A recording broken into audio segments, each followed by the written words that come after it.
Hi people and hello my Chili con Carnage crew, this is the man who produces Iron From My Eyes, Chili, and I'm here to do a 5-minute review on Ace Frehley's album 10,000 Volts. As an electrician, I would like to state that while 10,000 volts sounds like a lot of zeros, it isn't a huge amount. Here in Australia, a 10 kV generator can typically be found on your electricity poles converting power to the house lines, so in essence, it's a fairly commonplace.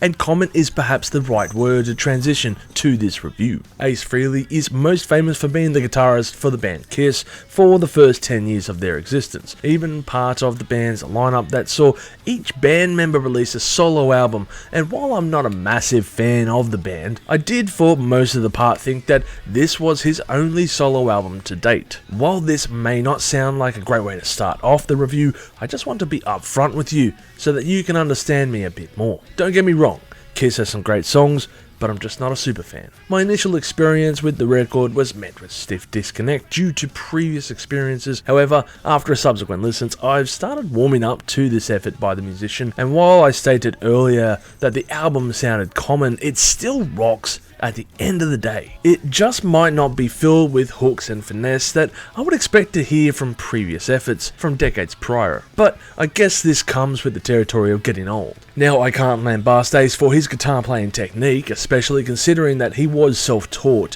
which all things considered is rather impressive considering some of the tracks on offer here, such as Cosmic Heart. It's nowhere near the levels of G3 guitar gods, but impressive nonetheless. What is offered in lieu of technical prowess is big meaty hooks of classic rock and roll styling that you can hear, such as on tracks as Blinded or Fighting for Life. There are of course some mediocre tracks such as Constantly Cute, which I would avoid on any subsequent playthroughs, but I was expecting a lot less for what I got out of this record. My main drawback about this album is the singing, which is rather weak and mostly flatlining. It doesn't pounce at you or demand any presence, and I feel that it leaves a lot to be desired. Really one of the weakest points on the album. On the other hand, the drumming is pretty awesome as Anton Fig rejoins the Starmen for this effort. Some of the main takeaways in leading up to this album has been the shit talking between old bandmates, and while it's been very tame by comparison of others such as, Kerry King, it did make some fans raise an eyebrow when Ace Frehley stated that his newest album would make Paul Stanley look like an imbecile,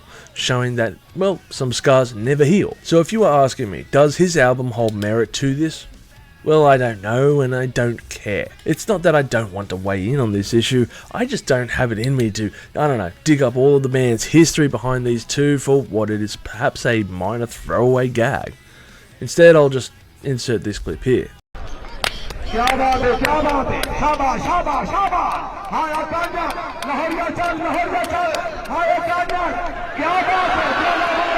Overall, I would give this album a score of 5 million chilies on the spicy scale, with my favourite tracks being 10,000 Volts, Blinded, and Cosmic Heart. In the world of electricity, it isn't voltage that is going to kill you. In fact, it is determined by amperage and the path of the current. And this album feels as dangerous as a AA battery. And just like a AA battery, it can bring joy to you, just depending on how you use it. So if power equals volts times amps, and Midnight Oil has an album called 20,000 watts, then that means that we can find out the amperage between these two albums by doing a little bit of mathematics here. So if we take Midnight Oil divided by Ace Frehley, then I think we're going to get 2 amps worth of music. If you've enjoyed this content, make sure to smash that like button, subscribe to us, and stay notified for future music related content because it keeps our manager happy at the end of the day. We are also on Discord, Instagram, Facebook, and all those other social platforms if you want to check us out. As always, people, you have a great day and stay spicy.